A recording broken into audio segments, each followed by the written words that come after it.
ദീപാവലിക്ക് കിട്ടിയ ഒരു സ്വീറ്റ് ബോക്സിൻ്റെ അൺബോക്സിംഗ് ആണിത്. വളരെ ഭംഗിയുള്ളൊരു ഗിഫ്റ്റ് ബോക്സാണിത്. നമുക്കിതൊന്ന് അൺബോക്സിങ് ചെയ്ത് നോക്കാം. ഈ നടുക്കിരിക്കുന്ന ഇത് കണ്ടാൽ നമുക്ക് പെട്ടെന്ന് തോന്നുന്നത് സ്ത്രീകളുടെ ബാംഗിൾസ് ഉണ്ടല്ലോ, അതാണെന്നാണ് തോന്നുന്നത്. വളരെ ഭംഗിയായിട്ടുള്ളൊരു ബാംഗിൾ ആയിരിക്കും എന്നാണ് കരുതുന്നത്. പക്ഷേ അതൊന്നും അല്ല കേട്ടോ. ഇത് നല്ല ഭംഗിയായിട്ട് ദിയാസാണ്. നല്ല ഭംഗിയായിട്ടുള്ളൊരു ദിയാണ്. നമുക്കിതിങ്ങനെ നടുക്കത് കത്തിച്ച് ഇങ്ങനെ വെച്ചിട്ട് ഉപയോഗിക്കാൻ പറ്റുന്ന ഒരു രീതിയിലുള്ളൊരു ദിയയാണത്. വളരെ ഭംഗിയില്ലേ അതിനെ കാണാൻ.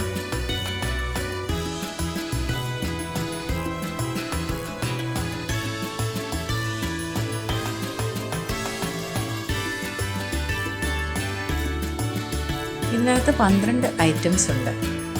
12 ഐറ്റംസും വളരെ സ്പെഷ്യൽ ആയിട്ടുള്ളതാണ്. ഇത് റോസ് പെറ്റൽസ് അടങ്ങിയ ഒരു തരം സ്വീറ്റാണ്.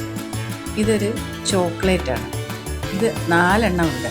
പക്ഷേ ഈ ചോക്ലേറ്റ് 4 ഒരുപോലത്തെ ആയിരുന്നു. നിങ്ങൾ കരുതിയത് ഇത് 4 ഐറ്റം ആയിരിക്കും. പക്ഷേ ചോക്ലേറ്റ് 4 ഒരേ ടൈപ്പ് തന്നെ ആയിരുന്നു.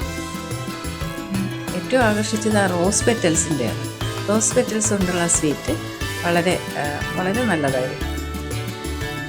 കൂടുതലും ഡേറ്റ്സും നട്ട്സും അടങ്ങിയതാണ്. നമ്മുടെ ആൽമണ്ടൊക്കെ ഉൾപ്പെടുത്തിയിട്ടുള്ള സ്നാക്സ് ആയിരുന്നു കൂടുതൽ സ്വീറ്റ്സ്.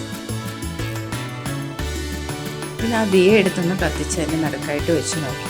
വളരെ ഭംഗിയായിരുന്നു.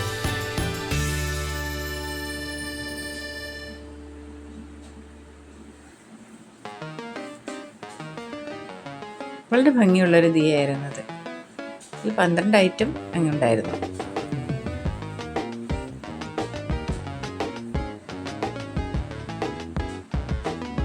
അങ്ങനെ വളരെ നല്ലൊരു ദീപാവലി ഞങ്ങൾ ആഘോഷിച്ചു.